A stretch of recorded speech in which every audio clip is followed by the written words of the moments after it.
In fact, this is the last unit in MDI 5 that I'm doing.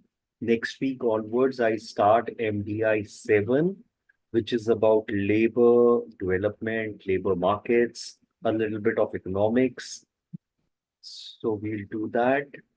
And this unit is about diaspora organizations and their role, and which is a very logical and a natural thing whenever a person travels beyond a country's boundary, even when the person travels within a country's boundary to a different place, more often than not, that person looks out for others or from the same culture, from the same background.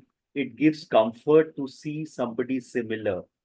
And more often than not, when you see somebody similar, there are various difficulties in trying to adjust to an alien culture.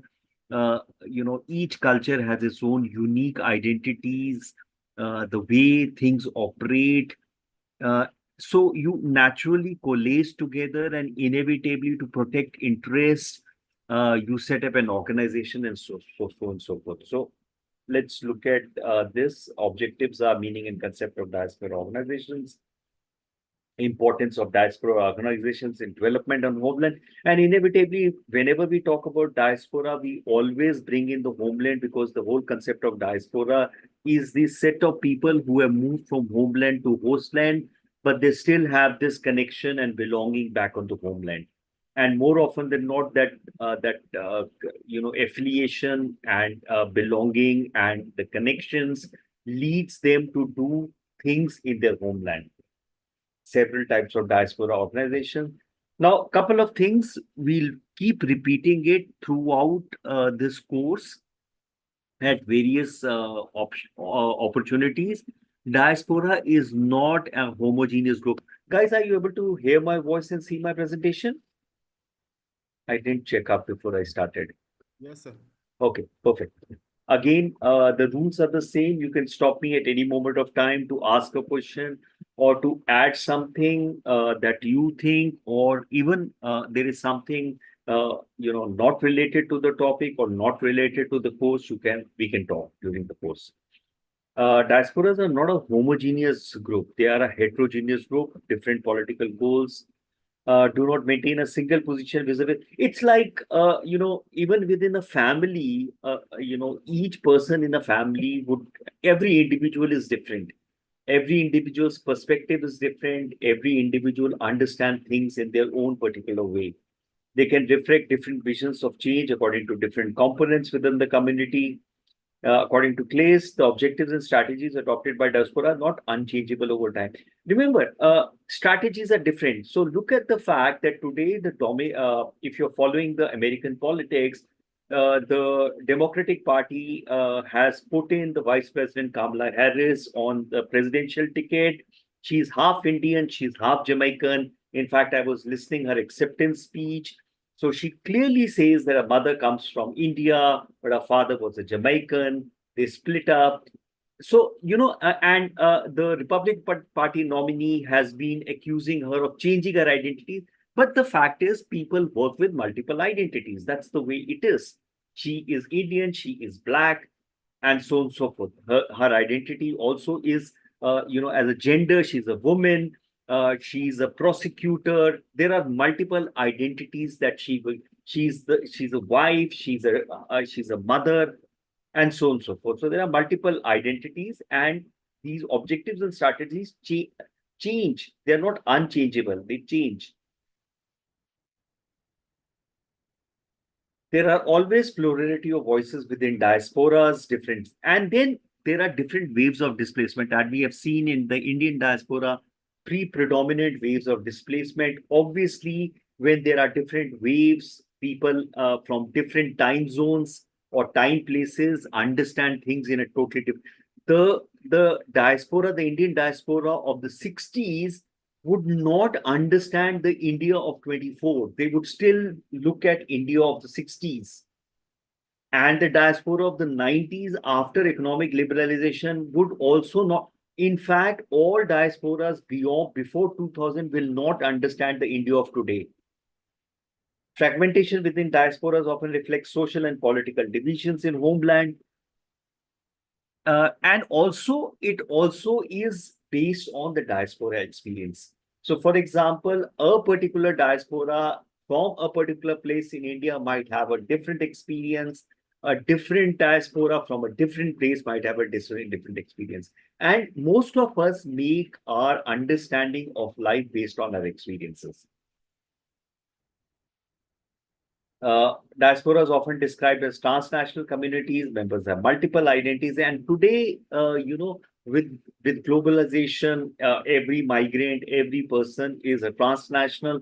The question of I, and in all these, the paramount question is always the question of identity. In fact, if you look at yourself, for you also, each one of you, the question of identity, you keep grappling with this question as to who am I and what's my identity is crucial importance to understanding diasporas.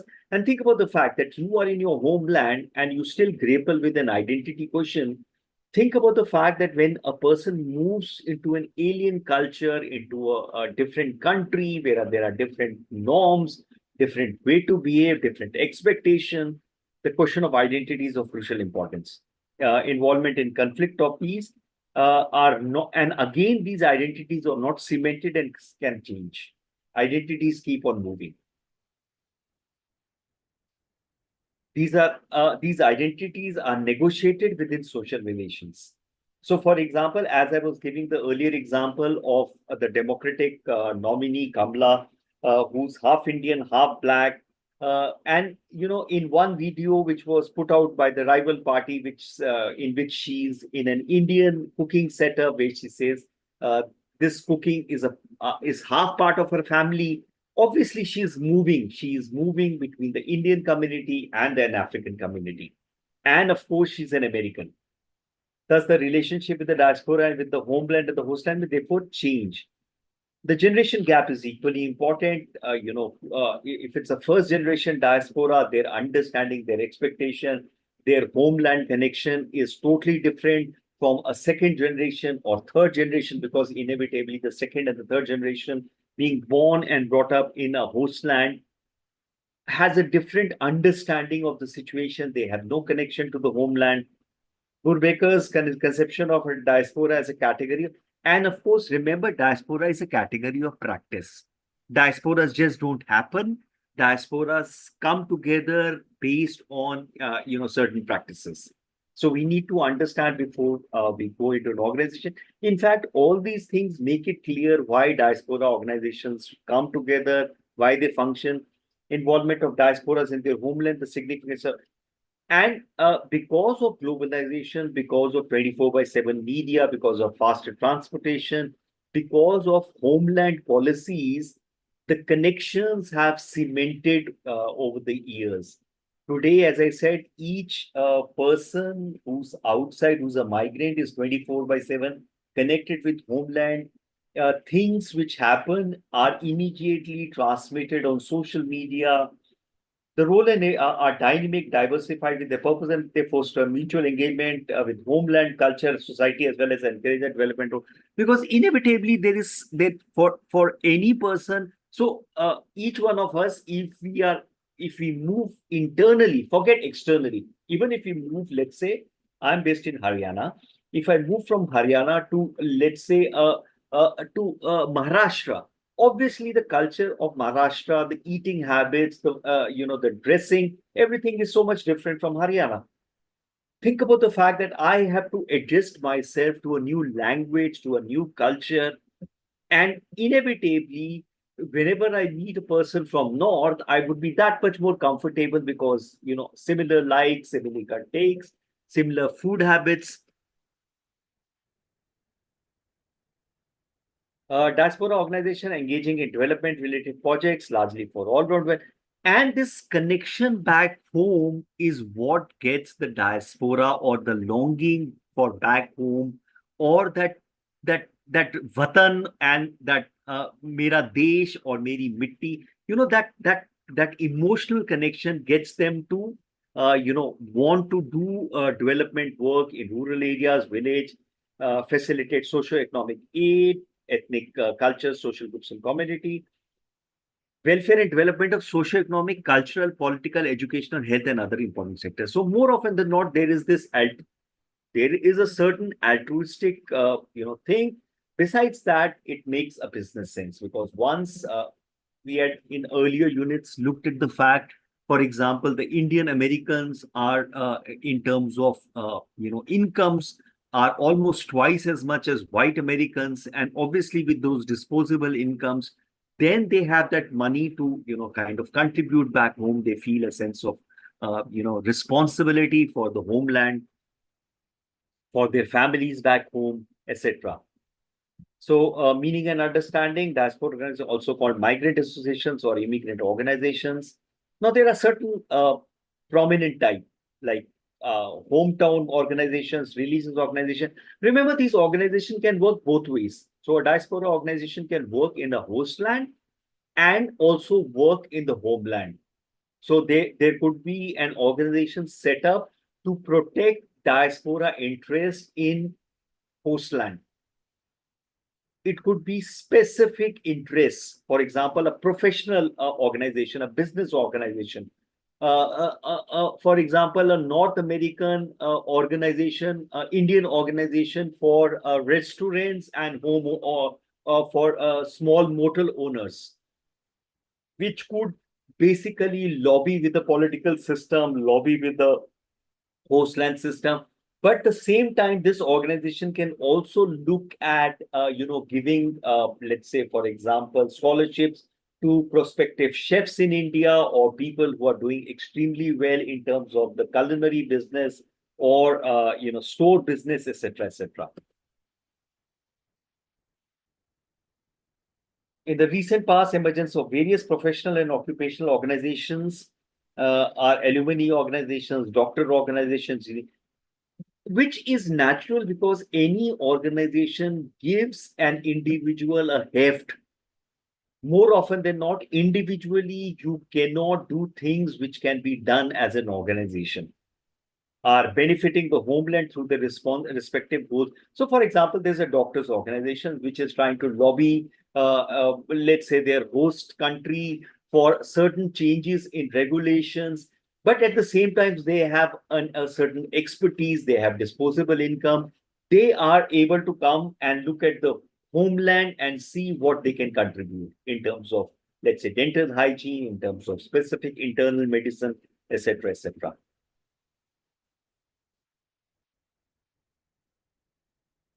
So, various typologies of diaspora organizations. Hang on.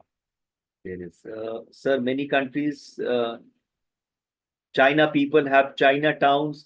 Absolutely. See, Chinatowns, or in fact, if you look at the West, or any place, whenever these people migrated, they set up, when they migrated, either in a single, time frame, or in various phases, they set up residences close to each other so that they could help each other. It's also an organization in a way.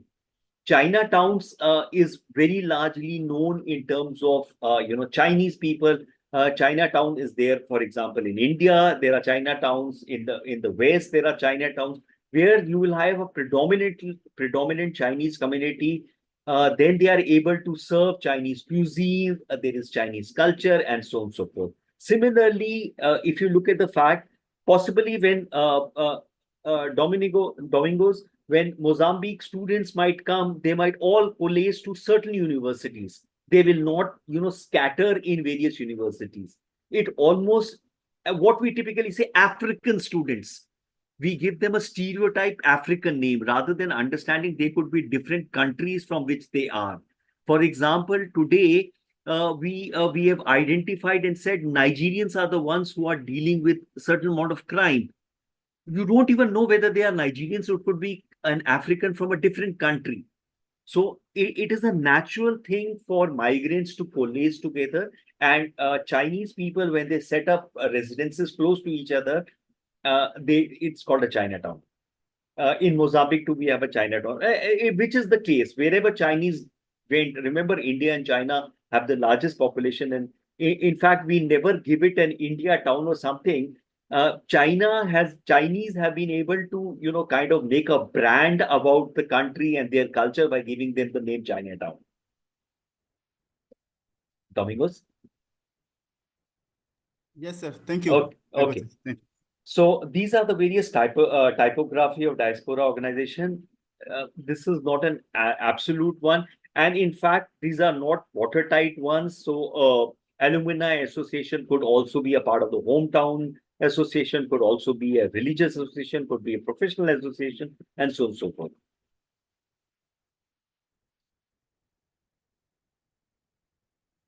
So development in terms of country of residence, in terms of jobs, housing, welfare, benefits, cultural assimilation, ethnic foods, networks, support the native people. So as I said, the development could also be in terms of the diasporas in their hostland where they are staying.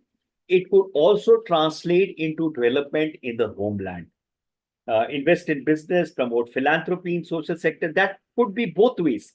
And now with all these people being transnationals with multiple identities, they can switch from back and forth.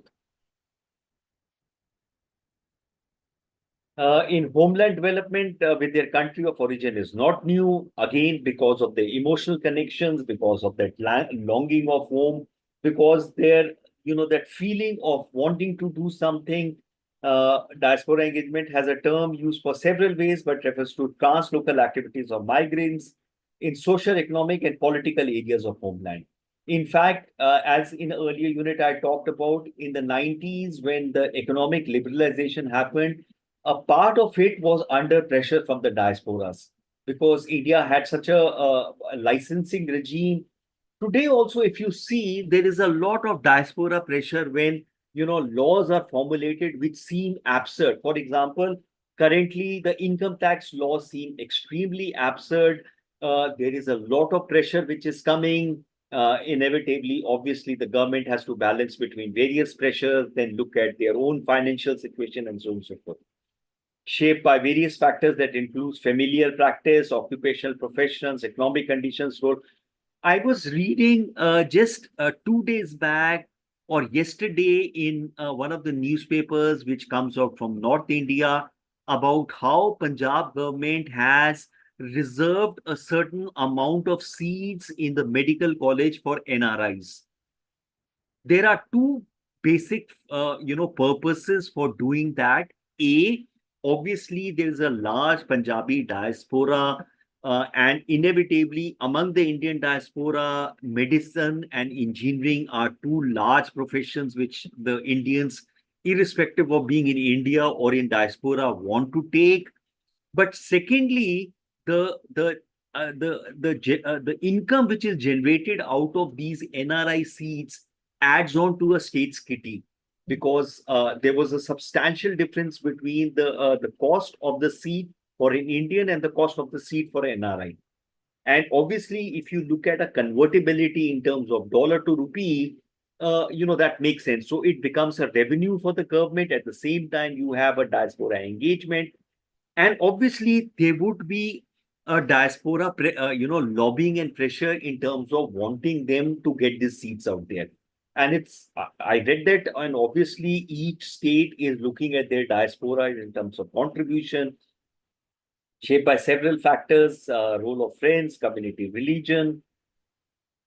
So when we look at the homeland engagement and the homeland development, we have already been speaking in the early units of many things. We looked at remittances. We looked at how the remittance is a significant part of GDP, and how the homeland gets foreign exchange with these remittances. Investment, we have talked about investment in earlier units, how diasporas engage with homeland. Obviously, a diaspora understands a homeland much better than a foreigner would. And again, remember, in spite of the emotional connection, it has to be a sound business proposition. Otherwise, a diaspora business guy will not invest.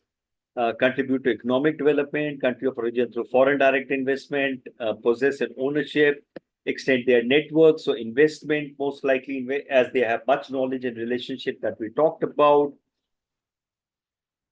Knowledge transfer, again, in the earlier units, we talked about knowledge transfer, transfers of human capital from relative poor source countries. We looked at so many examples of how I was reading about Africa and Somaliland, where their diasporas, they didn't even have a university. Somaliland broke out from Somalia as a new country. The only education they had was a high school. In fact, the diaspora, the Somalia diaspora, came together and set up a university. So amazing amount of work a diaspora can do. Major source of transfer of technical knowledge, skills in the form of brain gain, brain circulation.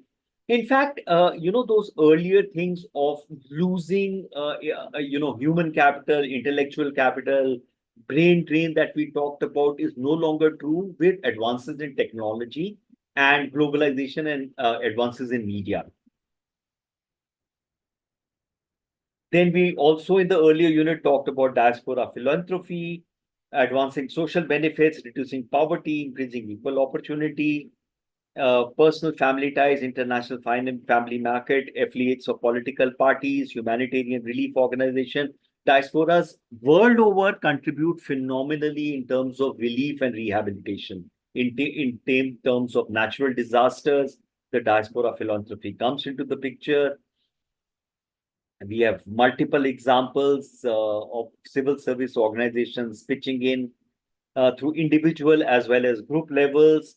Group levels always becomes better because a group is able to collate multiple contributions rather than an individual. The groups have networks which they can access. Individuals always have a problem. Individuals typically do at an individual level or at a family level, range from very small size, one-off effort, to more organized, durable effort, donations of single individual to powerful network.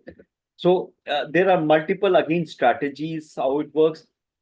Diaspora networks connecting developing economy insiders with risk mitigating knowledge, and inevitably remember one of the best ways a nation progresses or individuals progresses through networks, helpful in several ways. For example, in times of emergency, relief work, parts of country where some of these networks are able to reach where even international organizations are not able to. Obviously, because international organizations will always depend on either the local governments.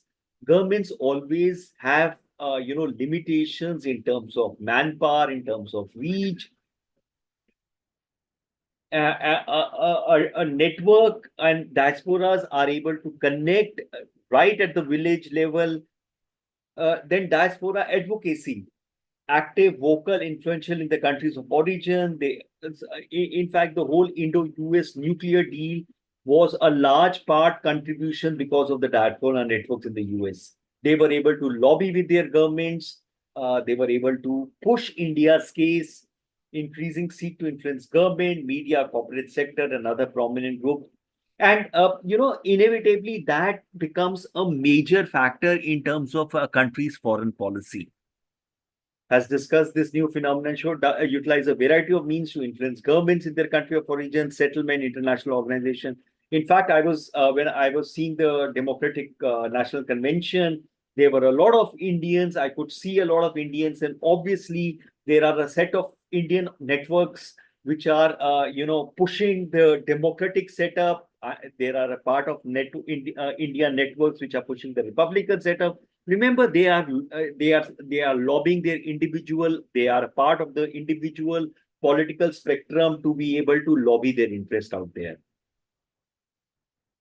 Community-based organizations. So, example of a Telugu women self-help group, which involves the implementation of various livelihood programs with the help of Telugu Diaspora Association and Andhra Pradesh government projects. So this was a direct thing. A lot of these community-based organizations, these networks support these community-based organizations, self-help groups, etc.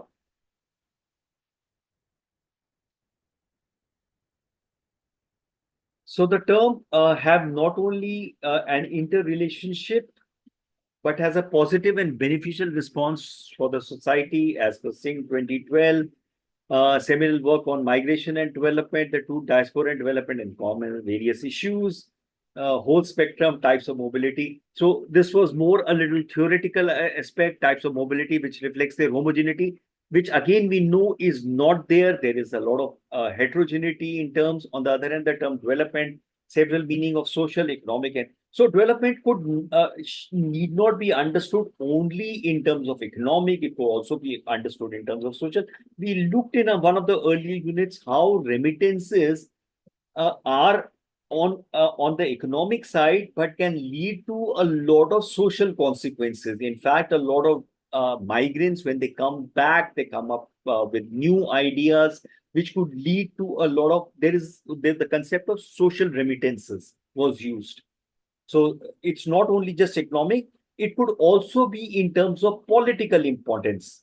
So, for example, look at the fact that today Indian diaspora is directly connecting to various Indian political parties, funding them, giving them ideas, pushing them into, adopting statements which help diasporas as well as local are integral part of the development process for both cause and causing change in society, which obviously when we go through this, it becomes apparent.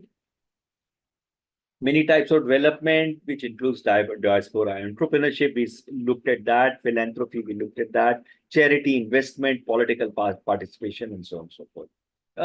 It could be just about in one way or multiple ways. In recent years, voluntary contribution or economic remittance and the countries have been higher than which we have already seen. For example, India has the largest diaspora, has become the nation with the top remittances.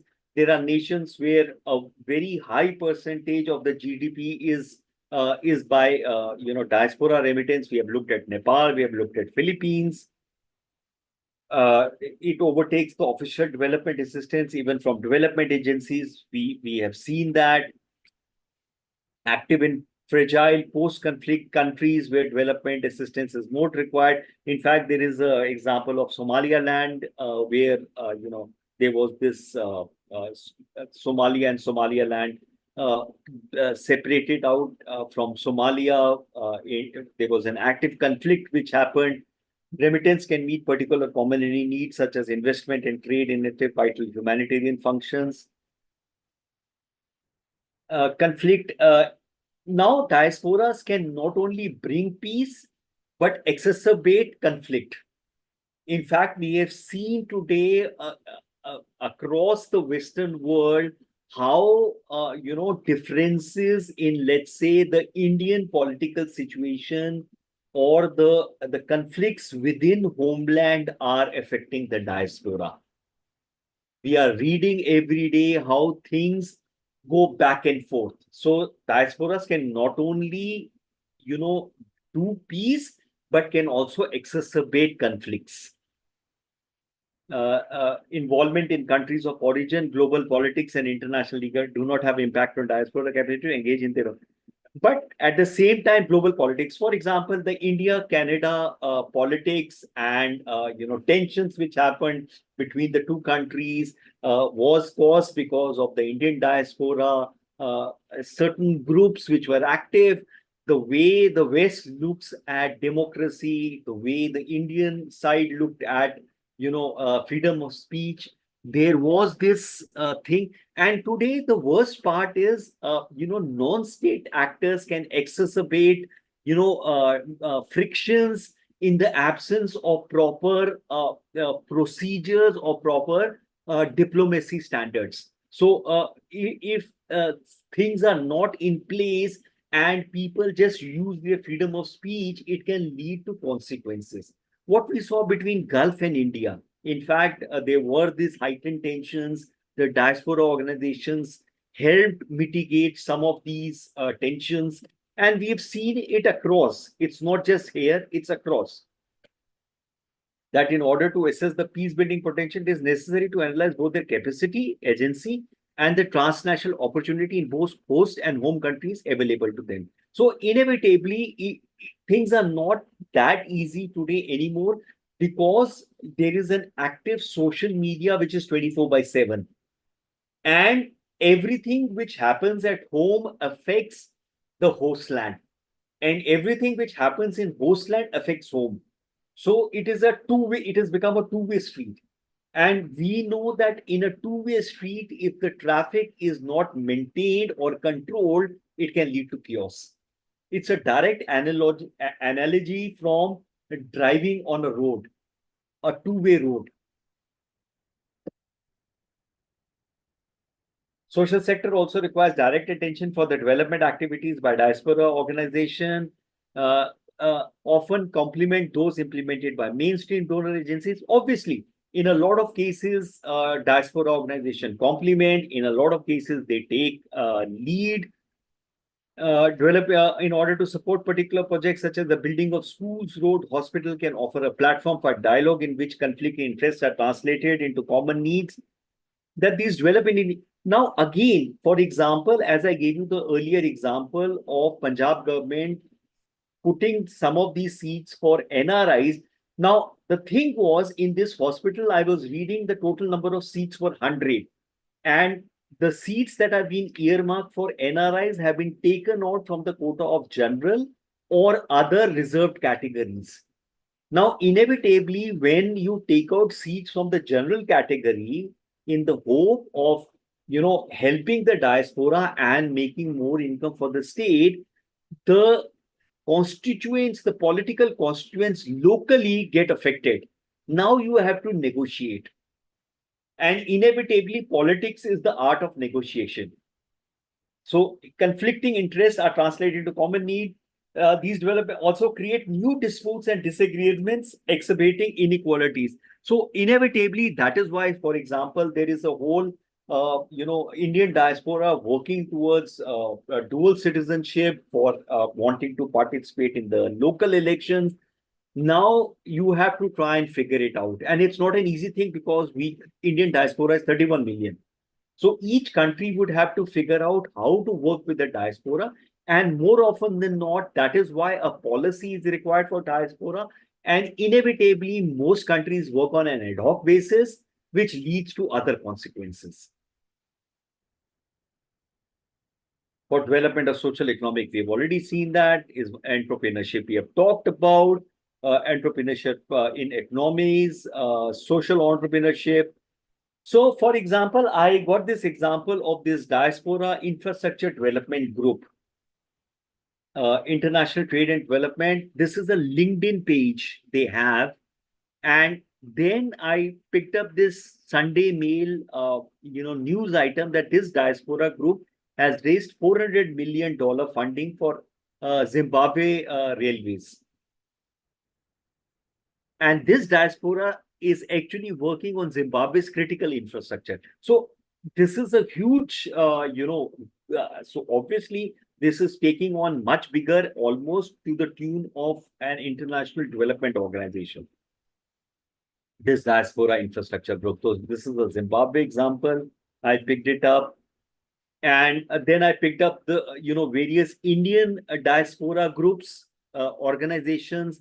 If you see what they are doing, they are civic engagement. If you see civic engagement and social impact, Diaspora Next, they are, they are talking about entrepreneurship and innovation, philanthropy.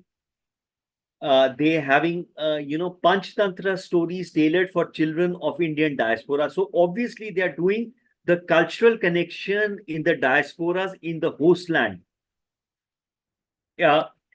Indian Americans in US politics and government, how the Indian diaspora took cricket abroad. And if you see today's in the World Cup, which happened in West Indies and the the US cricket team was predominantly Indian. So it was Indians cricket team, official Indian cricket team playing the American cricket team, which was composed of Indians. So this is a example of an Indian diaspora organization, Indian Spora. Then there is another diaspora organization called the American Indian Foundation, which is talking about education, which is talking about livelihood. This could be diaspora philanthropy, or it could be a diaspora entrepreneurship. If I go deeper to find out what exactly I just did a cursory thing. 9.7 million. So it looks more like philanthropy. Then the Federation of Indian Associations. It's an organization of various Indian associations. And if you look at the objectives, amplify and represent community issues. This is what I'm reading. Concerns of the growing Indian community at local, state, and national level. They are talking about hostland. Reinforce an existence bilateral between US and motherland of India. So they're talking about host homeland associations.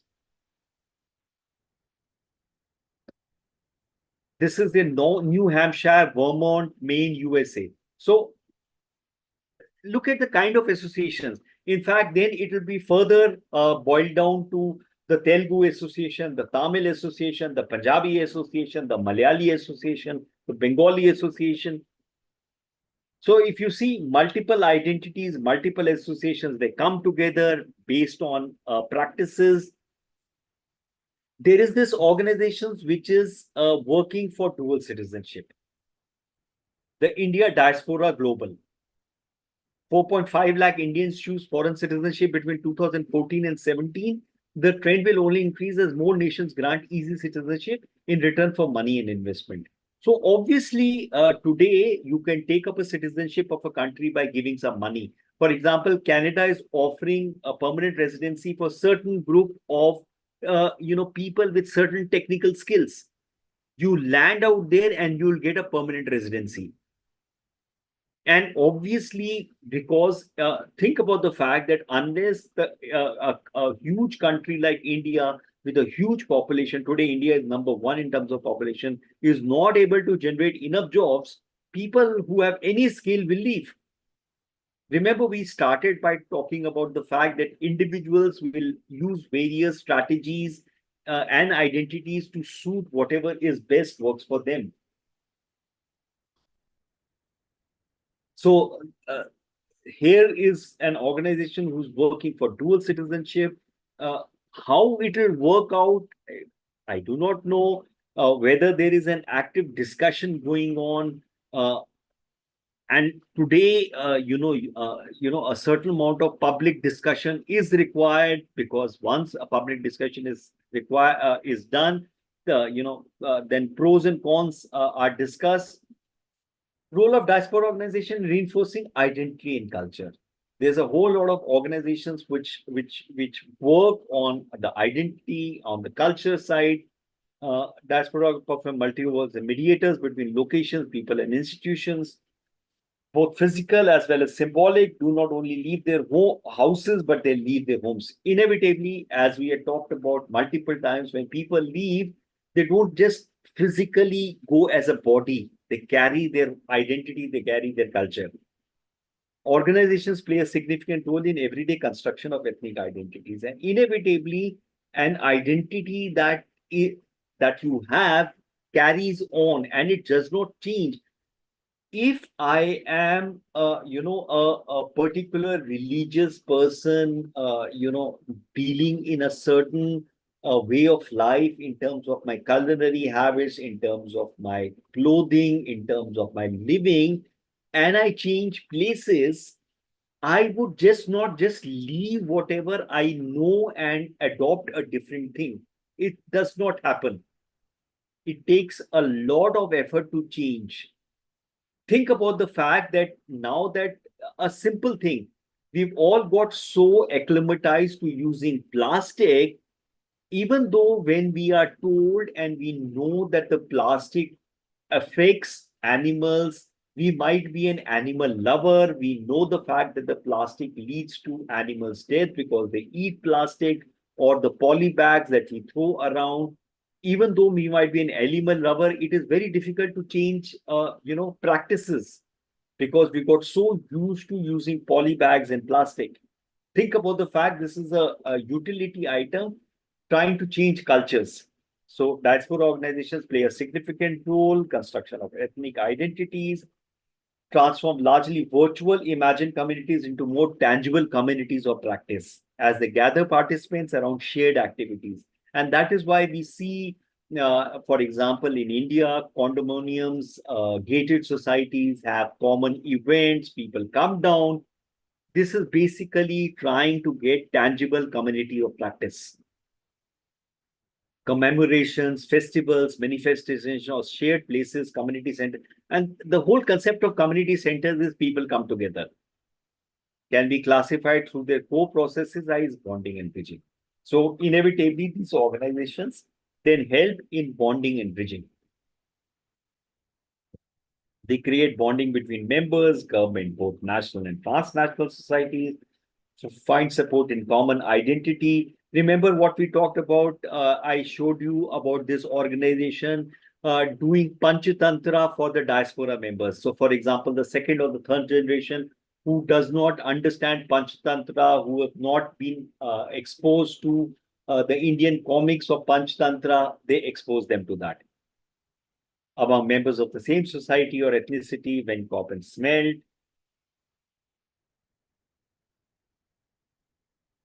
create an enabling environment for the return of its members and reintegration with the country of origin. And inevitably, when you are, in a country or in a society, there are multiple things that you need, multiple help that you need. For example, there is this couple I was seeing on social media who this guy was posting that they moved back from the US to India. And the first thing that he talked about, which is the greatest thing for coming back, was they are able to get domestic help. And people kind of trolled them and ridiculed them that is the only thing that you find most important. But obviously, when you go in the West, you've got to do stuff out here. Inevitably, in all likelihood, they as Indians would have grown up with domestics. When you go to the West, you suddenly realize domestics are not as easy to get as in India. And maybe that is the reason it brought out, but the social media was ridiculing them. They contributed in addressing restricted policy areas, advocate policy. So what happens, for example, a couple migrate and then there is a domestic dispute and they want to separate. So how do you separate? What are the laws? How do you go? That's where organization will come. Or, for example, an abusive spouse, how do you take recourse to law? You are in a new place. You need a diaspora organization. Encourage the government of the home country to engage their diasporas at various levels. And all these organizations also lobby not only with the host government, but also with the home governments. And that is why Pravesi Bharati Divas is a great place for, making networks, for making connections, for lobbying. Okay, so let's sum up. Function to strengthen the interrelations within homeland, ethnic society, and cultural identity. Various types of diaspora organizations. We have seen the typologies. Members of diaspora of different ethnic, social, cultural, and professional identities. Reiterating, diasporas are not homogeneous; they are heterogeneous. They are, they are organizations they are people of practice. Diasporas are of practice. Why they come together? There is a specific reason. They just don't come together for like that. Why the mobilization happens? Diaspora community fulfills their motives towards their homeland through diaspora organizations. There are some references if you want to read about.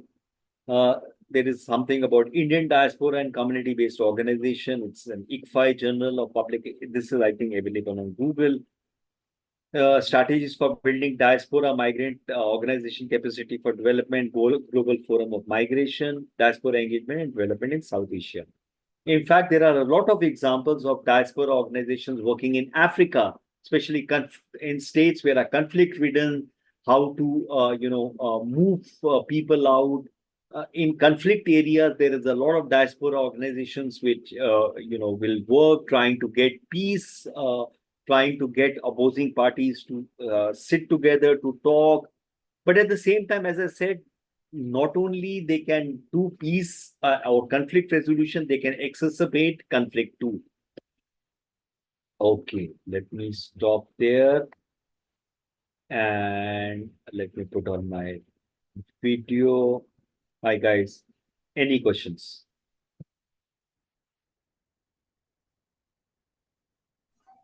Sir, in this, yes, sir. Yeah, Chong. Yeah, Chong. Yes, sir. It has dual citizenship campaign Yeah. for Indians. What are the main cons? Uh, listen, if 31 million people of Indian origin or Indian migrants or NRIs start voting, remember, they are influencing a large number of constituencies, both at the state and the national level. And then there is this, when you start looking it from a national security lens, uh, and then you're trying to work with with 1.4 crore population, out of which there would be a large adult voting population. Chong, it's not going to be an easy thing. Yes, okay, sir. Chong, Got it. think about it. If all non-resident Mizos or non-resident Manipuris start voting in the Manipur election from wherever they are in the world, the local politician, remember the established political structures need to be very strong, and there is to be and then exceptions. How does an exception happen? See, listen, that's where the models for India and China are marked different from the model for Europe. Europe's are small countries, the whole Europe might fit inside Europe, inside UP. Yes, sir. How do you manage? And that is the thing is, that is why a public discussion is very important. And unfortunately, we are still not talking enough in terms of multiple policy rollouts, because it's a huge country. There are multiple interests. There are vested interests. There are security interests. There are multiple interests. You have to look at it from multiple point of view. You cannot see one way or the other. And then remember, the political art of negotiation is, obviously, in any decision, somebody will be upset. Now you have also to look at politically whether the upset group, party, or a section does not affect you politically. Okay. So it is not just a particular interest. These are the interests of multiple parties, nations, state actors, non-state actors. Remember, we are no longer in an isolated, non-connected world. Look Mm. at they are very reductionally saying that it was because of a video that the first incident in Manipur happened. Videos do not start incidents. Videos can be the last straw on a camel's back. Inevitably, the disquiet has to be social. Yes, sir. So all these things, it is not easy to do, and that is why these lobbying organizations and the organizations then have to figure out how to lobby, what to pros and cons, and the government has to look at how this will work out, what are the processes, and then remember again, organizations, this 31 million people are not homogeneous. They are with different ideologies. They are with different, they might be connected to their hostland politics. They might be looking at certain things. That's why we are today looking at a whole lot of diaspora organizations in some places in the West who the Indian government feels are working against their interests. It's a perception. Remember, there's also a perception one.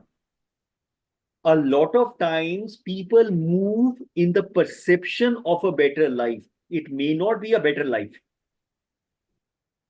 So you have to not only look at the reality, you have to look at the perceptive part of it. Yes. John? Yes, sir. Got it. Okay. Most most of the literature that I found, I think it's because it wasn't just about Indian migrant experiences, because I spoke about The cons being, multiple allegiances, they make you disloyal. But yeah, I guess I didn't think about the logistical side. See, again, you have to look at the fact it's not about loyalty or disloyalty. It's how to, how to work out the process. Because inevitably, you might perceive a lot of people who might be activists inside the country, or who might have a particular viewpoint as disloyal. See, again, a loyalty and disloyalty could be a perceptual thing, na? Yes, sir. Or it could be a political perceptual thing. So you have to look at that also. But at the larger governmental level, you have to look at how does this work? Because the whole process, look at the fact that the whole political or election process is such a complicated process. And then you have to look at the exception. What happens if this happens? How does this conflict resolution happen? So unless you are planning for conflict resolution, unless you are planning for exceptions, unless you are looking at this, so look at the fact when election commission looked at let's link electoral voting cards with Aadhaar cards, they suddenly realized that a whole lot of election voting cards were those people were disenfranchised. Now this is an exception. How are you going to deal with it? There was no process which was put in, and inevitably, more often than not, the problem with India and countries like India and China are the numbers. China becomes easier because it's a single party country. India is a democracy. To handle those exceptions, to handle those stuff. So Anjali, there's also a ground reality that time members of diaspora are not. Yes, absolutely, Anjali. Again, remember, diasporas are not homogeneous. A whole lot of people who are of Indian origin do not want to do anything with the Indian origin of themselves. They don't say they are Indians. They would rather call themselves West Indians or Surinamese or Fijians, because for a simple reason, remember, they are staying in a particular host land where they would possibly want to identify with the host rather than the home, which puts them at a disadvantage. Strategies are different. Diasporas would not have common strategies. Yes, sir. Good afternoon. Good afternoon, sir.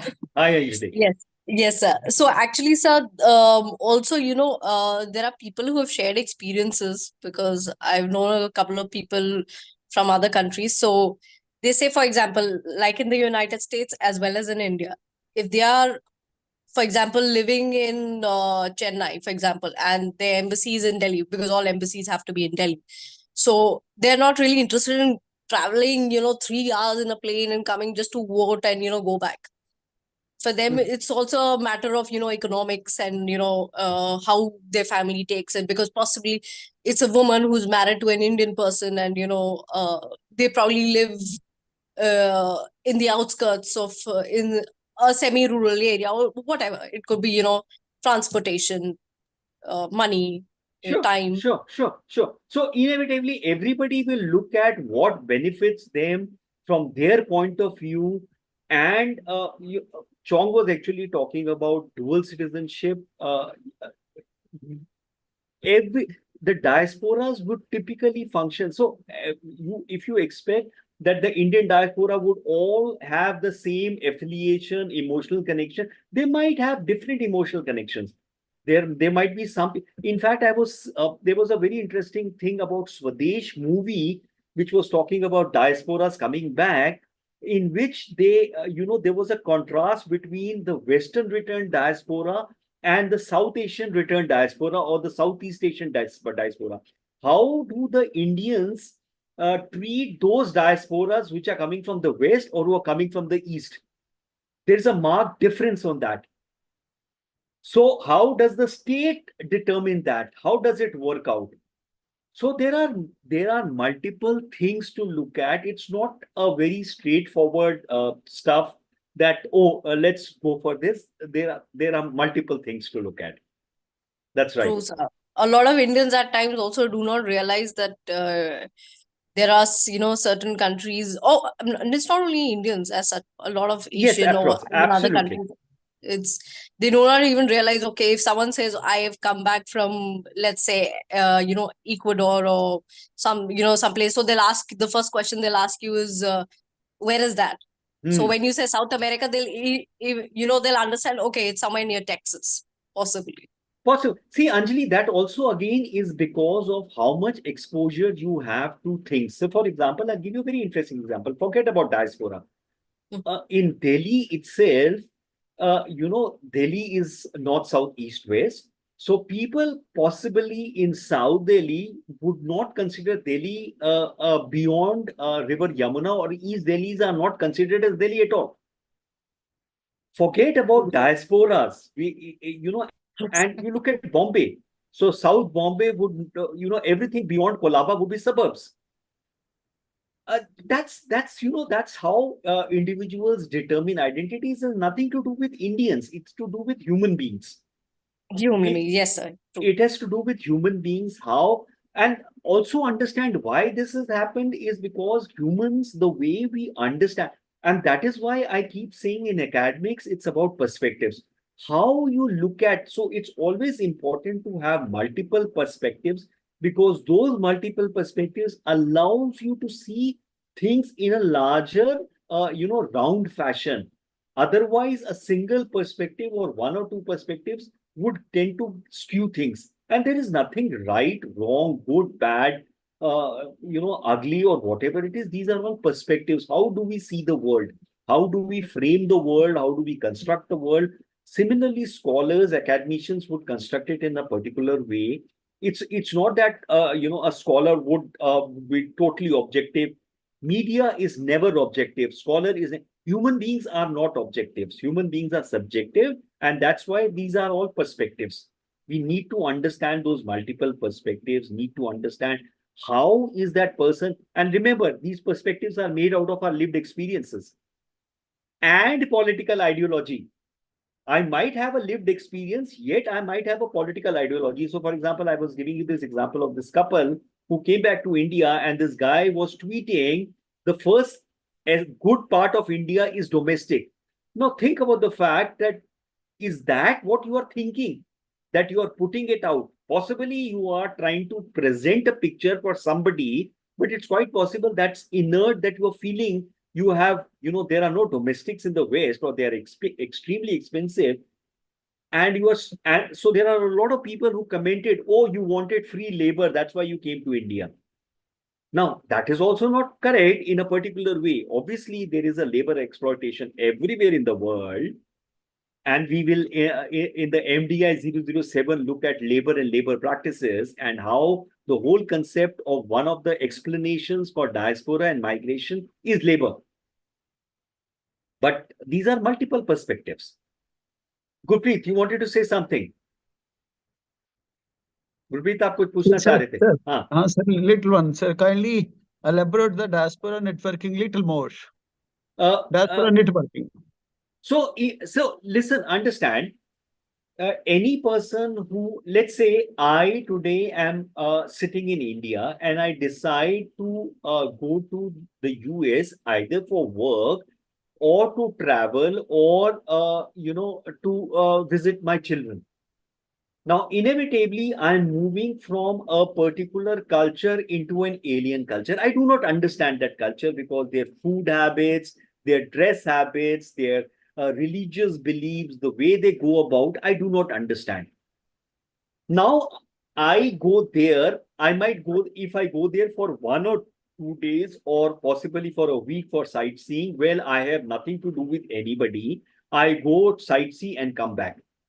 Sir. But even in the sightseeing, the point is I might run into a problem.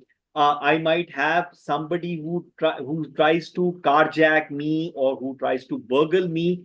And then I need help because let's say I run into a law and order problem, in the sense I get caught in a burglary attempt. Now, how do I find my way about? And if I, let's say, giving your example, if I come from a rural Punjab where I only know Punjabi. Sure. Now I have reached the stage, so I need somebody to interpret. And inevitably, where will I go? I will go to an organization which is a Punjabi organization or a North Indian organization or an Indian organization, because then I can say I'm from India. I'm an Indian. And the whole identity of Indian brings, so it's something like this. As soon as I see, let's say, I come from Punjab, I go to any part of this country. As soon as I see a guy wearing a turban, I say he's a Sikh and he comes from Punjab. And if I'm also wearing a turban, there is, oh, we are identical clothes. And we start speaking in Punjab. So organizations typically are established to help diaspora people in host land, but the same organization can then grow and connect to homeland, because inevitably, let's say this organization was set up by people from, let's say, Jalandhar region of Punjab, and these people now are all in Canada. And then they said, "Okay, yeah, we are in Canada. Let's do some work." And then they make an organization and register it, and they first start giving information to all people who have come from Jalandhar in terms of how you can buy property, how you can set up a business, how you can get funds. Now they have reached a particular point of an adulthood in terms of an organization, or maturity or activity in terms of an organization. And then they start connecting back to the homeland and say, we want to do certain work in Jalandhar. And then they come across to the Punjab government and say, we are this organization. We have been active for such a long time. We are working with the Jalandhar people from Jalandhar who are sitting in Canada. Now we would like to develop community libraries. You see, it becomes natural. Absolutely, sir. Very clear. Some of the persons abroad, sir, they spared their houses partially or whole house for the library work. Correct. And someone have construction work in the schools. Correct. That's because of the fact, I have obviously an emotional connect back home, number one.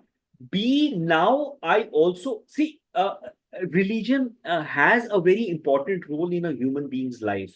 Any religion. And more often than not, each religion talks about something more than a human being. So inevitably, when religion comes into the picture, for example, Islam has a very specific categorization of keeping certain percentage of your salary in charity. Each religion talks about doing something more for humanity. So there is an emotional connect. There is a religion which allows us to do something more. And then, when people make money, then they said, oh, it could also be as simple a thing as saving taxes. Which is also a perfectly fine human strategy to negotiate a life. There's nothing wrong about it. So every person deals with their understanding how they see a thing, negotiates with it, and does something with it. And philanthropy is across the world happens, and people would like to see philanthropy. Also, there is a non-altruistic function of having my legacy, people knowing me, people knowing my name, my father. So it's all fine. That's the way people work. Thank you so much, sir. Very clear, sir. Have a nice weekend. Okay. Okay, perfectly fine. We have already overshot our time. Have a nice weekend. Have a nice week. We meet next Saturday at 3 o'clock. And we start MDI 007 on labor markets, development, and so on and so forth. Bye-bye, guys. Thank you, sir. Bye-bye. Bye. Bye.